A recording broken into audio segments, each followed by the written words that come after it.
Welcome to Monetizing Your Mental Capital, a podcast by Will Christensen. Welcome, everyone, to this episode of Monetizing Your Mental Capital. I'm your host, Will Christensen. This podcast is made possible by Seller Labs, an amazing Amazon seller tool. Vincenzo, I am super excited to have you on today. Thank you, Will. It's a pleasure. Thank you so much. And, I can't wait to share some of my wisdom with your audience, and let's see where we go from there. I love it. Well, the first question I like to ask on this podcast episode kind of puts you on the hot seat. Vincenzo, why would an Amazon seller or a seller of e-commerce in general who is looking to monetize their mental capital, why would they care to listen to someone like you? What do you have to bring to the table that maybe somebody else doesn't?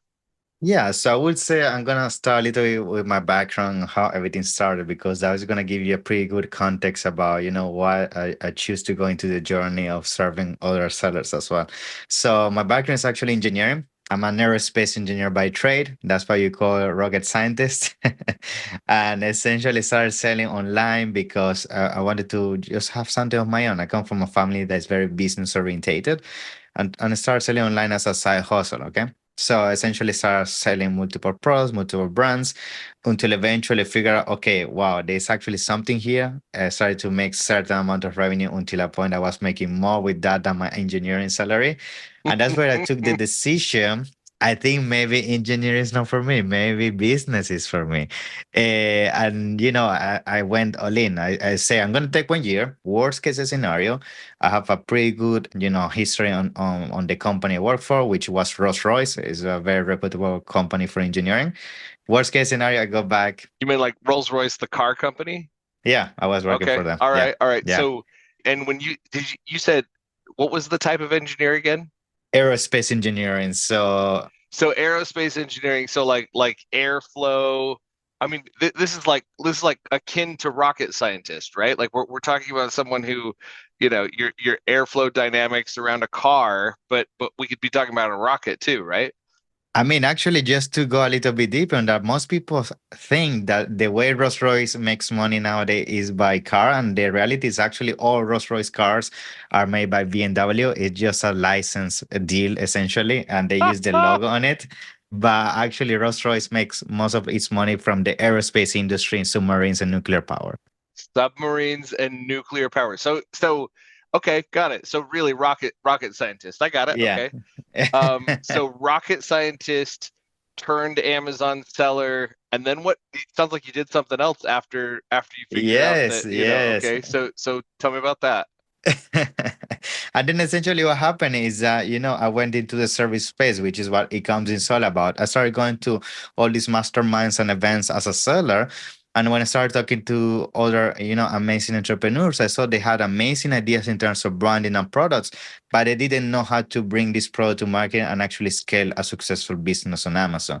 And when they started to see what I was doing with my brands and my products and everything, they started asking me, oh, can we jump on a call? Can we show me how you did that? What is this trick? What is that? I say, wow, there's actually a ton of people that really need help. It's like there is a gap here in the market. This was over 6 years ago. So there wasn't as many agencies as there are right now. So essentially, okay, I definitely know my craft. I know how to move around the Amazon space. I know how to launch products and everything. Let me actually put an offering out there where not only I can have an income as a seller, but I can actually leverage my knowledge and my expertise to bring value to other businesses. And that's where it comes. It basically was founded. And from there, one client led me to another one, word of mouth. And essentially, since that day, if I'm honest with you, we haven't run any kind of advertising. Everything has been organically, just people recommending us.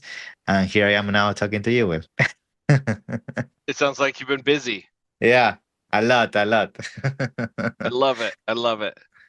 Okay, so first question of the episode that I like to ask everybody: when is the first time you can remember monetizing mental capital? And I'm talking like go way back, early in your childhood. I've heard all sorts of good stories about lemonade stands and cracking games and selling them and all sorts of different things early in individuals' adolescent and or childhood years. So anything that early that you can remember where you were monetizing mental capital?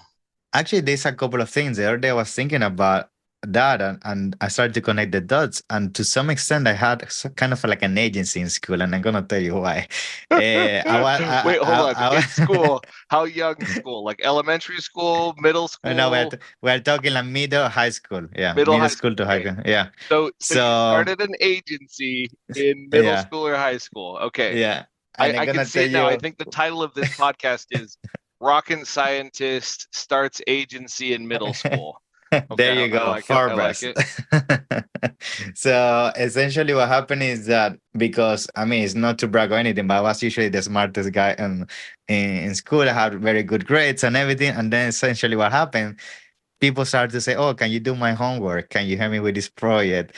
Can you teach me for the exam and everything?" I was making very good cash from when I was young, just teaching what some of my friends how to do certain exercise, doing some of their projects and everything. And as I was thinking the other day that it was essentially an agency, but for academics, if you actually think I was consulting already. And that's where I think the first time ever in my life I discovered that not only you can make revenue and monetize and make money with a physical thing, but actually with your knowledge as well, right? And the expertise you can bring to the table. And that opened my eyes to discover new verticals in terms of how I can grow as an entrepreneur. Yeah. Interesting. So, okay, so you've got these other kids coming to you and saying, "Hey, you're really smart. I make some allowance money. I'll give you my Exactly. allowance money if you help me with my homework or do this project for me." Yeah, like And $20 and do this submission from me or here or there, and then yeah, there you go. and for you were like, "Man, this is easy. I'll just, get in there and get it done." My question then would be, sometimes, and I think a lot of times teachers don't love that. Yeah. Did you ever get caught? Yeah, so it was a point that, of course, the one that was really issue were with the submission. I remember there was a point I couldn't do it anymore, especially in high school. In middle school, they are not really that picky, but in high school for sure, because those grades define, university and other things. So I remember then I just shifted into being like more like a tutor. I would just have 1 hour group sessions and things like that, which it doesn't So really you is. you figured out how to go, one to many instead of one to one. Exactly, and I charge like it. similar rates. Well done. Well done. You scaled up. You Yeah, yeah, scaled yeah, up your abilities. And yeah. I'm assuming that followed you through, the rest of your career, because you figured out, wait, hold on, I can take what's in my brain and teach it, and people will pay me for that. To be honest with you, this was mainly in my high school, and then in university. I remember not doing it that much anymore because then I had other hobbies that came into play. I was more focusing on my uni. Like I'm very focused person. So when I was in uni, I didn't want to get distracted from doing things on the side, because for me it was all about getting the max grade in terms of uni, getting to the best jobs out there. Therefore, I was tunnel vision. But essentially, yes, once I started working again, as I told you, as an engineer, and then I did identify this journey as a seller, and I saw the same behavior was starting to repeat. Peers around myself wanted to know what I was doing and actually help Yeah, them will you do with my their, homework for me? The other which is Amazon selling on CC. Amazon. Now that's actually kind of interesting. Hold on a Yeah. second there. That's like the moral dilemma of doing someone else's homework all of a sudden is no longer like as an entrepreneur, I ask other people to do my homework all the time. And there's Yeah. no moral dilemma there. In fact, we're encouraged to outsource things that Yeah. don't make sense for us to do.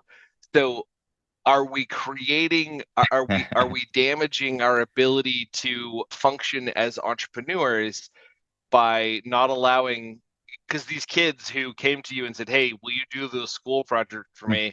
I really stink at it. I think you'd be better at it than me, and I'm willing to pay you for it." Like that, delegating, like buy back your time, that's like a key skill. I mean, if I'm honest with you, some of these guys that helped them with assignments and everything, they were not very good academics, but because of that, now they are super good sportsmen. Some of them now play soccer, some of them play baseball. And what I'm trying to say is the same learning we can bring into life. Like, hey, if you're not good with accounting, you're not good with marketing, but you're mastermind behind product development, you should outsource all that. What's the point of trying to do the homework on your own when you're not gonna get the max grade, where instead you can hire somebody that can give you the max grade and focus on the area that you can get the max grade, right? So Interesting. So, I mean, yeah, I think it's interesting. What's interesting here to me is we, our school system, we really encourage kids not to outsource their academia, right? We encourage kids to do their own work and yeah, and to learn from that perspective in that way. When in reality, I think so. I was one of those who actually struggled quite a bit in school. I have dyslexia and ADHD. So okay, when you yeah, tack both on together, man, I had a it's hard tough. time. I had a hard time doing some of that stuff and figuring it out and all of the different things that come with that. And so that was difficult, right? Like that was really hard to live in that space. And honestly, I felt like a failure all the time Yeah, because I that's was the thing. constantly unable. And I went and got extra help. Like I was even in resource. They had like a special class that I would go to for some of that stuff. And so I wonder, is there? I'm sure there's probably a better system at someday we'll come up with a system that actually plays to some of these different individual strengths. But I think it's fascinating that we just found a dichotomy in that college students, we're literally teaching them, no, don't outsource, don't outsource, don't outsource, do it yourself, do it yourself, do it yourself. And then as soon as they get into the business world, it's like, It's not like that. yeah, now you have to go find other people to do it for you who do it better than Yeah, you so that you can focus on the part that you're best at. yeah. And I can tell you something. The most successful sellers, I'm talking 100, sometimes $200 million sellers. These are guys that even know sometimes the login details in Sales Central. They have outsourced everything. They have people smarter than them. They don't know every single detail as Seller Central, as some people make you think that that's the only way to be successful on Amazon. And that applies to many areas, like in business in general. Even for myself, the time where I grew the most is when I started to bring to my team people who was smarter than me. Because before I was thinking, oh, I'm the only guy that really understands the Amazon game. I'm not gonna find anybody that does things better than me. But then when I started to outsource and actually focus on things that I love, I know it's gonna be incremental growth, right? And doing small things, admin things that not really add value, that's where I was bottlenecking the whole operation. So in essence, the learning here is that I feel the system teaches you that yes, you need to figure out and know everything yourself. Which again, to some extent, you need to know the basics, because if Yeah. you don't even know the basics, you don't know who to hire. But that doesn't mean you need to be proficient to do everything on your own. You need to just find people that is better than you, and then just let it be. That's it. Okay, so I love that. My question then is this, Vincenzo, how do you, as you shift your world into this space of like I've got to learn when to buy back my time. Have you read that book, Buy Back Your Time? Yeah, yeah, yeah, yeah. Okay, Mhm. so amazing book. I honestly, I'm gonna blanking on there we go. Dan Martell is the name of the author there, Buy Back Your Time. And Yeah, in this book, it talks about coming up with a formula, and it says, okay, you pay yourself X per year. So, I mean, let's say that your Amazon business, you're paying yourself a salary of 100K, and then you pay yourself $50,000 in profits over the course of the year. You're a fairly small seller, but you can see pretty quickly, if you're paying yourself 150K per year, you divide that out by 52 or by 50 weeks. Let's say that you're giving yeah, yourself some time off in 40 hours, and all of a sudden you figure out, oh, I'm paying myself $75 an hour. In exactly. Dan's Yeah. book, he says anybody who gets paid anything you're doing that you can pay a fourth of what you're making. So if I make $75 an hour, that's $18.75 per hour. Anything that is worth a fourth of what you're currently making should be outsourced now. That's his magic formula of figuring out. So if you pay yourself $1 million a year, well, all of a sudden you can outsource stuff that is Yeah, worth a lot more. Like let's say you did $1.5 million an hour, all of a sudden anything that can be done for less than $180 an hour, you got to be outsourcing that, right? So exactly. that's his mentality. How have you implemented that in your business, Vincenzo? How has it been to buy back your time?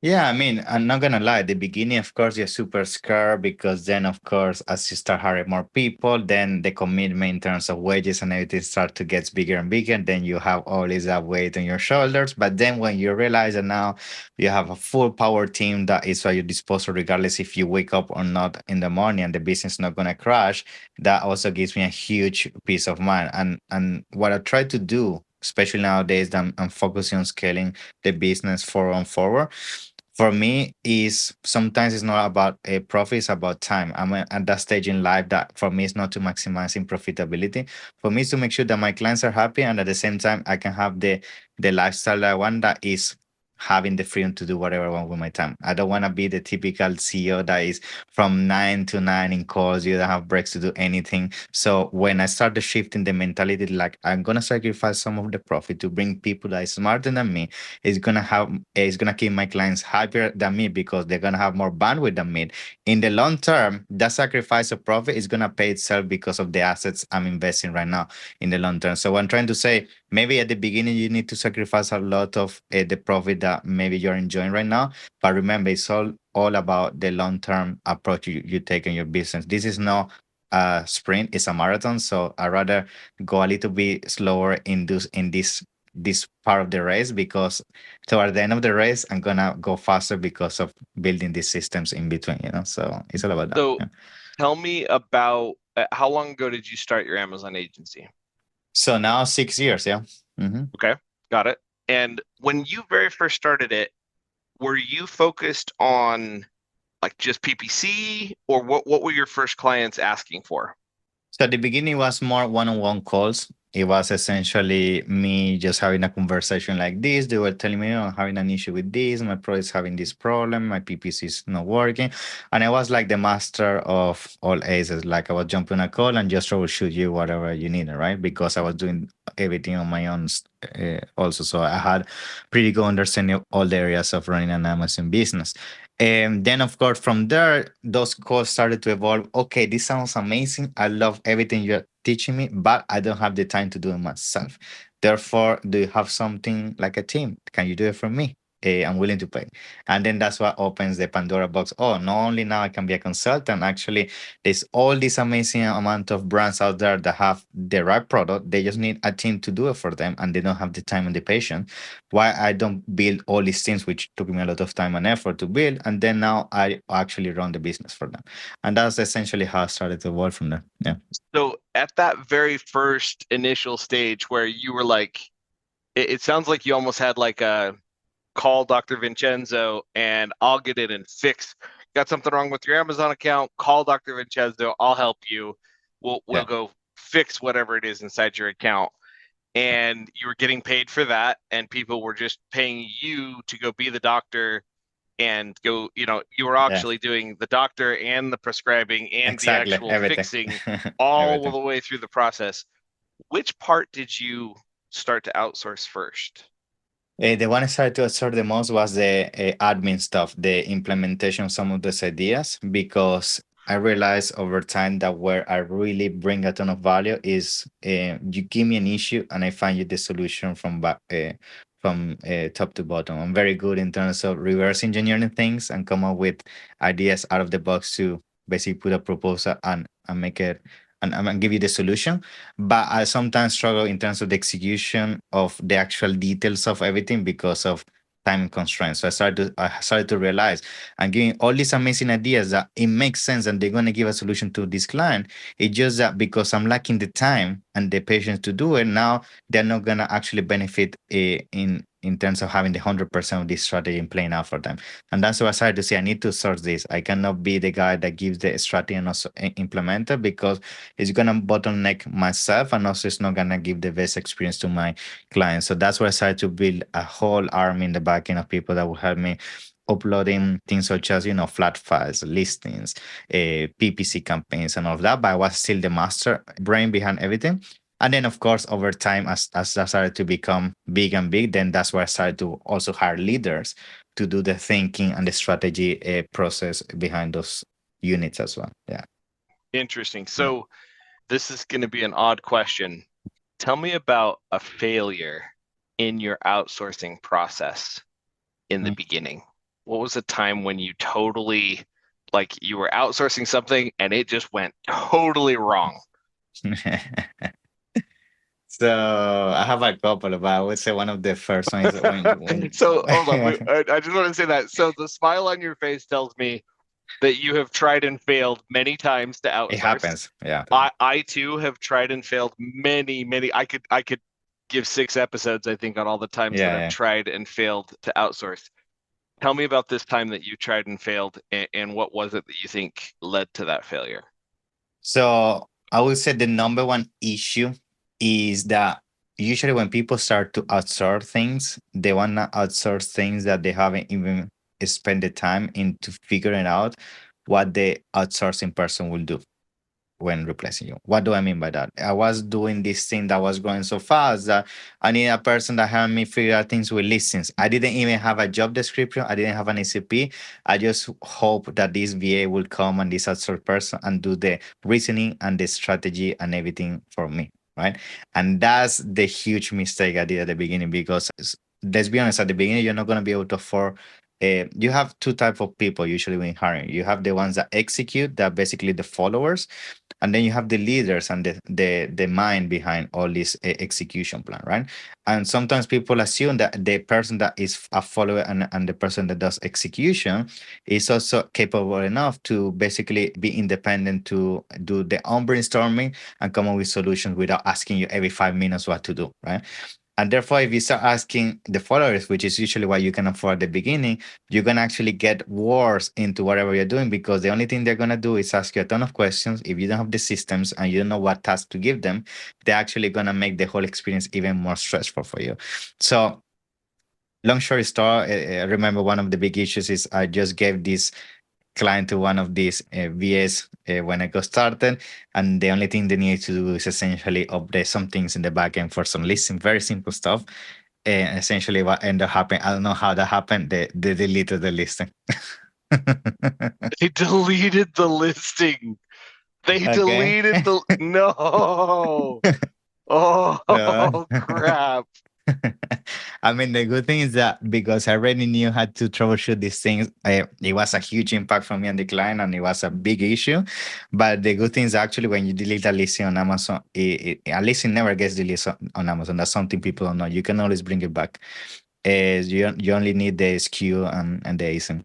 And essentially, then I managed to fix it and everything. But I remember it was a big conversation with the client, like, why will you delete the listing my bestseller? So it's like,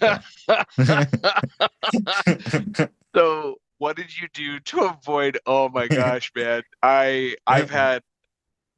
done some stupid things myself, and I've had people working for me who've done some stupid things. And I find most of the time, I'm actually curious, what did you tell the client? Did you say, hey, my moron freelancer deleted your listing? Or like, what did you no. do? No, I was transparent. Say like we just had this new hire. I'm very sorry. Like I'm gonna compensate whatever has to be compensated, and then of course, thankfully I brought the list in 24 hours later, and everything was back to normal. But still, the experience and the fact that you lose all the trust from the client, is difficult. So. And this is something that thankfully wasn't a big impact on the client, and nothing really happened major more than the uncomfortable experience. But what I'm trying to say is you need to be careful in hiring that if you're gonna hire followers, you need to have pretty good understanding of what you're looking to outsource. I have some pretty on a good understanding about what is the task as well, because otherwise you cannot even monitor if what they're doing is actually correct or not. But yes, it's something I recommend that you start doing initially. This is something I do on my business all the time. If I already start seeing, and I'm very good with this, and I feel this is something you just have to develop throughout the years. If I see 3 years, 3 months, 6 months down the line, there's gonna be some projects coming up, there's some trends coming up, and I need an expert or somebody. Even if I need to hire somebody that's gonna be a direct loss to the business that is not gonna be covered by any new project, anything, I prefer to hire all this in advance. So for me, I have learned in the hard way. That's usually better to hire sooner than later because otherwise you're gonna encounter yourself on very big opportunities, big projects, and then you're gonna be running like a chicken without head to hire anybody that you find, and then those people are going to come not prepared, not understanding your culture, and they're going to give you a bad experience, and that big project you're going to lose it because you are cheap to not upfront some of the cost for 2 3 months, right? So Beautiful. That's that good advice. So hire yeah, ahead, especially when you see like I'm guessing one trend that you would hire ahead on would be like TikTok. Like when you saw yeah, TikTok like becoming a huge thing, it's like, okay, got to find a TikTok expert TikTok. even I did before I that get with my big. Walmart. Okay. So when you Yeah, see a big trend coming and you're confident that's going to become part of your future project, start hiring for that.